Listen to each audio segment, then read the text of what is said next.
Hello everyone, today I'm looking at The Lord of the Rings, The Return of the King, the video game. This is a very, very interesting game, simply because this is a licensed game, and it is really, really good. Shockingly, it's really good. First off the bat, what you're going to realize is there's a lot of in-movie footage in this game, which I pretty sure is like normal for most licensed games. But what really shocks me is that the actual gameplay of this game is just very well done. And so it basically, you have the intro mission where you are at Helm's Deep, and the rest of, from the Twin Towers, and you basically start the game and you go into the events of, the Return of the King. And so every major battle of that movie is in this game. I've played, I guess, a decent amount of Lord of the Rings games. I mean, I've tried the Shadows of Mordor thing. I think there was that one Pandemic game.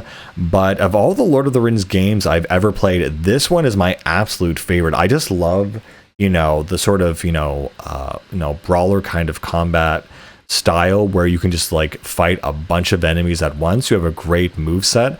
The other thing I love about this game is that it was co-op back in the day. And so you and a friend could just go out and just like kill a bunch of guys, while listening to the Lord of the Rings soundtrack. It was really, really good. And so basically the way the gameplay works, you press A to do a normal horizontal attack, Y to do a strong vertical attack that you can hold. Obviously, X, I believe, is to kick or something. B is to block. If you press B and R at the same time while an enemy hits you, you can actually do a counter. That took me like forever to learn as a kid.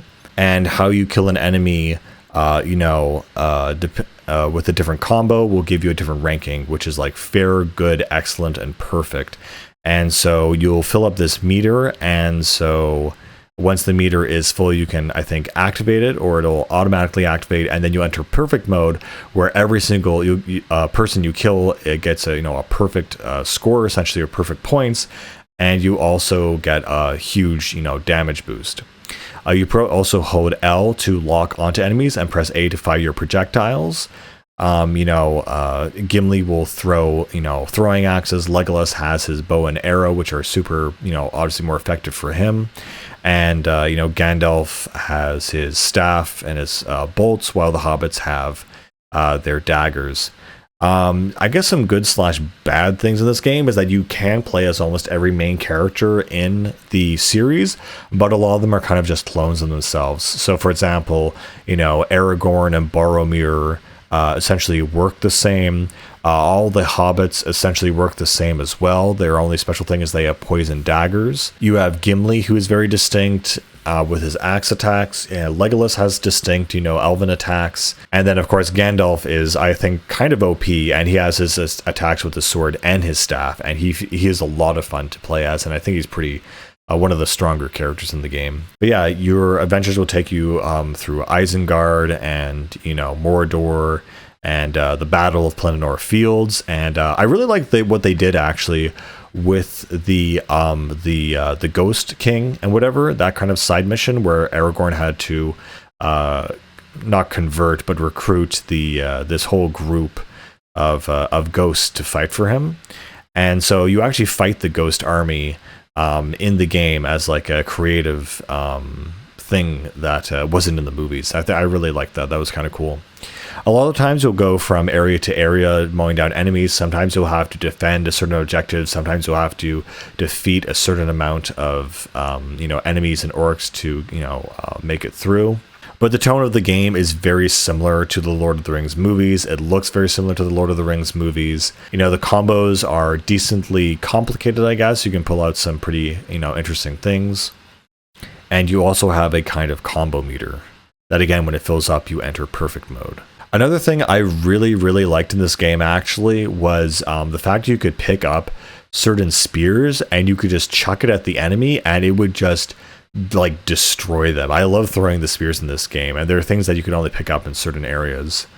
Besides the normal orcs and urukai, You also have the trolls, which take a lot of damage to defeat. They're very, very scary and dangerous, honestly, in this game, and they're always a problem to deal with. You could always shoot them from afar or kind of go close, but they have huge area of effect attacks.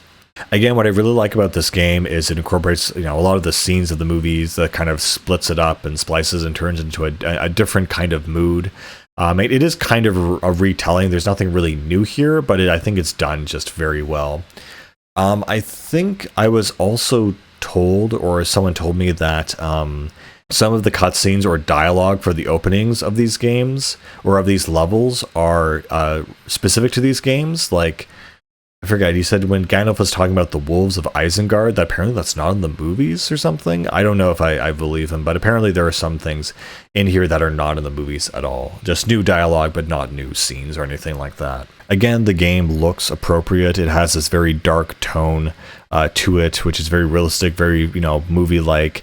And again, this is one of my favorite licensed games of all time. It's just really good. Also, I forgot, you press R by itself, you do a downward thrust, and so if an enemy is, knocked down, they will be able to be impaled and immediately killed. As you play the game, you also level up your character, and so that will give them certain upgrades or a different kind of, health and other things like that, and it can take a long time for it to actually fully upgrade a character to, like, whatever the max level is. I remember the main thing that it affects, especially our projectiles, so for Legolas, his final projectiles, I think, are these purple things where it sets the enemy on fire and you can shoot 2 of them at once. For Aragorn, it gives him, different combos as well as, every other character. And again, the hobbits are probably the worst one because you're playing as, like, the same character 4 different times. Only twice if you're doing it with a friend, I guess, but they're pretty annoying to get to their max level. Another really fun thing about this game is also it had, behind the scenes developer diaries, and they had, interviews with all of the actors and what they're doing for the game.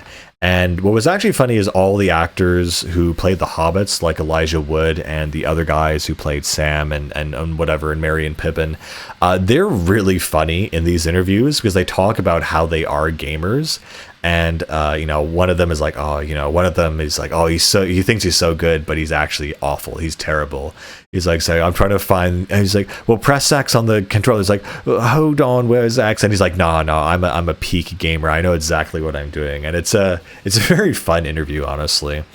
And I think, like, the guy who plays Pippin, he basically says, I've gotten so much gaming, like, powers in me that there's sometimes I've gotten so into it that the controller would float in front of me. It's just like, this is very silly, stupid stuff, and it's I don't know, it has a good quality, a good humor about it. Again, there was the game that came out before this, which was The Two Towers, which is, as I understand, very similar in its gameplay style. However, it has, it was a little bit more janky and as I'm told, a lot more difficult. I saw someone else play it and play it myself. I might get around to it though, but from what I saw, it's pretty much the same thing, just with more harder enemies, to be honest with you. It seems like the trolls in that one are really ruthless and unforgiving. And it does have some levels that are exclusive to the Fellowship, so I thought that was really cool that they had that. Anyway, I absolutely adore this game. It's probably the best Lord of the Rings game I've ever played, and one of the best licensed games I've ever played as well. As a direct adaptation of a movie, it's really not that. It's more like a love letter to the Lord of the Rings itself. I know there's the Shadow of Mordor games where it has, like, the orc captains and you can read their minds and all that stuff, but my problem with those games, funnily enough, were that I felt too powerful. Like, my character was one of, like, the wraiths or something, or the ring wraiths before they became dead or something. So you can, like, jump all over the place, kill whoever you want, use archery. And it's the one time where I had, like, a character that was really powerful, and I really did not, like, find a challenge in anything because he was so powerful, which was just a very weird thing to do and to say. But yeah, that's kind of my review of this game. Really great. A lot of good memories associated with it. It has a lot of great levels and whatever, and a great energy. Like, best Lord of the Rings game, hands down. Anyway, guys, I'll see you later. Oh wait, no, I'm sorry. The best Lord of the Rings games is, of course, Lord of the Rings Gollum. How could I forget? And yeah, with that final note, I'll end it here. Bye-bye.